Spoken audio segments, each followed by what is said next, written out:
How's my buddy doing? How's my little smudgy buddy? Hmm? You're such a good boy. You need to go get those mice out of the chicken coop. Go get the mice. Yeah. I know, you gonna talk to me? Well, yeah, there's snow. Yeah. I know, you're just a good boy. Go get those mice. Go get them. So it's a beautiful sunshiny day now, but we've had a few days of cold and snow. A lot of it's melted, but overall we probably got 13, 14 inches total over a few days, but it's melting because of this sunshine.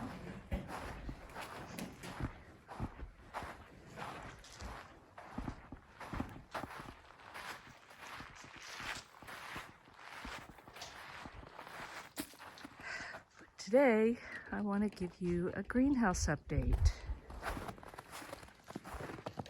It's been a while, partly because winter and not doing a lot, but also with us sick, I tried to keep it from freezing too much and just keep some of the things in it alive. So far, I'm loving it. This is from modulargreenhouses.com. They're manufactured here in Reno, and I still love this. This thing is guaranteed up to 130 mile per hour winds and 7-foot snow loads. Now, we haven't had 7-foot snow loads, and I hope we never do. This is about enough for me. My garden is mostly still covered in snow. But living off grid, we have a few special challenges, both in the summer when it gets extremely hot and in the winter when it gets extremely cold. And we have had extremely cold this year. I would say more than normal for us. So, and that fan has even run during the day several times. But I can't run a heater out here or even a heat lamp. They use too much power during the night when we are not making any solar power, so it's just not a good idea. But I found a couple things that make a big difference. One is what you're seeing here, and this is called Agribon, Agribon fabric. And this is not even the heavy one. I bought both, but this is the lighter one. And it's kind of a pressed fabric, maybe. But this side over here was my tender stuff, and this was all an experiment because I'd never had a greenhouse, especially here in the winter. So I planted tomatoes and green beans and peppers and okra. The okra didn't do well at all. It was already too cool.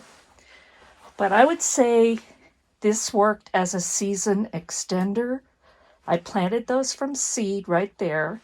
They came up, I got some tomatoes, I got some green beans, and I got some peppers. Now, I have let these die back because they were just too tender, and I could not keep this greenhouse warm enough all the time without spending way too much money. But it's 28 degrees out right now. Let's see if we can read this. This ink bird, and it's saying, I believe, 79 degrees. in here right now. It's 28 outside, it's 79 inside, and that's with the door standing open. My vents are fully open, which means it's warm enough that they open automatically. Now, this agrabah, if you look at this, I just laid it over these potted plants. That geranium has stayed alive and bloomed in spite of single and low teen temperatures. Most of the time just with the agrabah. My little bay tree, that was peppers, and that is marshmallow root, and that always dies back, so I'm okay with that. This was surprising. That is nasturtium, and it has grown and bloomed. And it's kind of dying back right now because I have not gotten out here to water enough. Too much going on. This is what I'm using when I have to heat this greenhouse. And this is a little buddy it's a Mr. heater. I put it on, I opened the tank just barely, and I put it on low, and then I closed the tank some, and it's still, last night was low teens, it kept it about 41 degrees in here, so that's doing a wonderful job. The only problem is, if I use it every night, we go through a lot of propane, so I'm not using it much. I did last night because it was low teens, and I am going to tonight. They're saying 5 degrees right now. They keep changing it. But right now they're predicting 5 degrees tonight, so I will run that tonight. And I will have these agrabah partially over these, but I don't want it near the fire, so the flame, so I'll have them pulled back a little. But this is all cooler weather plants. And so I have celeriac. Let's see if we can see them. This is kohlrabi. Now, I had never had kohlrabi before. I just decided to plant it, and oh my gosh, I love it. Look at that. We got bulbs pretty much ready to harvest. I have had some issues. There's another one. I have had issues with aphids. So I'm going to have to come out here and spray for those. But I've got some spinach and kale and lettuce mixed in there. They're not very big, but they're alive. And then I have Swiss chard, and it's done beautifully. So they're all cooler weather plants, and they have done great even without a heater. And I've just used this agrabah during those nights to keep things from freezing. That's a lavender, and it's still alive. It's a lot of brown on it, but it's still got green, the grayish green. Thyme is still, it's hanging in there. It's kind of dry, but geranium, and that was a calla lily, and I expect it to die back. And mint, and I expect that to die back.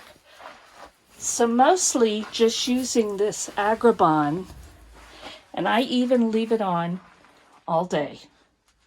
I don't take it off during the day and put it on at night. I just leave it on, and it has helped keep these protected, and I would say easily down to 17 degrees with no supplemental heat. So that, to me, is a win, because it's cost prohibitive to use the heater every night. But if I can just use it on the really cold nights, it's working. And I've learned, okay, I do get a season extender from planting things in here and bringing them in from the summer garden, because we have short season. But without more heat than I'm willing to provide, these tender plants, the tomatoes, green beans, peppers, okra, are not going to make it.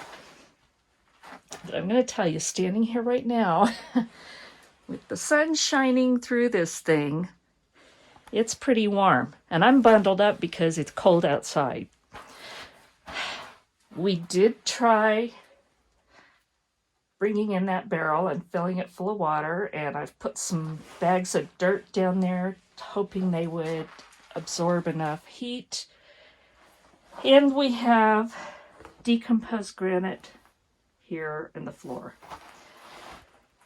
Those were not enough.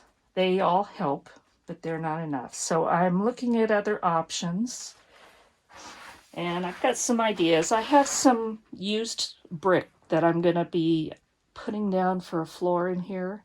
Hopefully I have enough for this right now.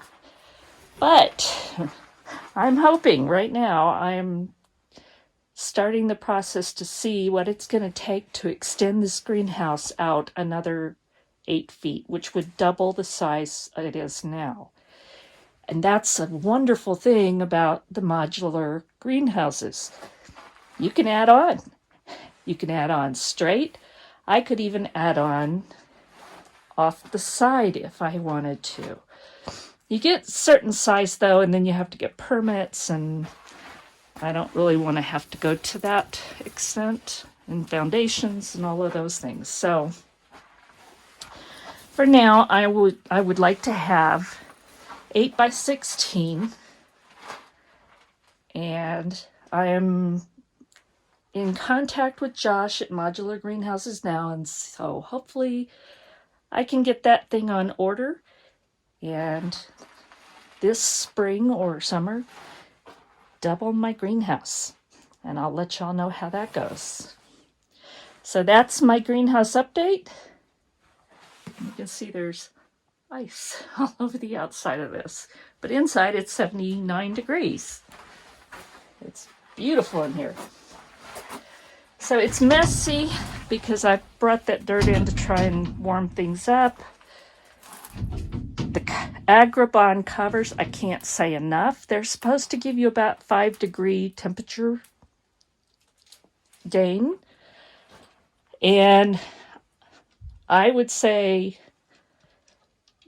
it's, instead of keeping it around 32 and protecting it down to maybe 27 or 26 even, I've left these down to about 17 degrees. Again, some cool weather crops, but it has protected them, and it's even protected that little nasturtium, which doesn't like cold. So thanks for watching. And again, and I forgot to mention these braces here. Those braces are what help keep this safe in 130 mile an hour wind. Probably higher than that, but that's what they guarantee it to. We haven't had that high, but we have had some very high winds this winter. No issues at all. Again, the greenhouse is done very well. I'm happy. And I'm still learning. And there's a lot of snow out here. And I'm ready for spring. Thanks for watching. God bless.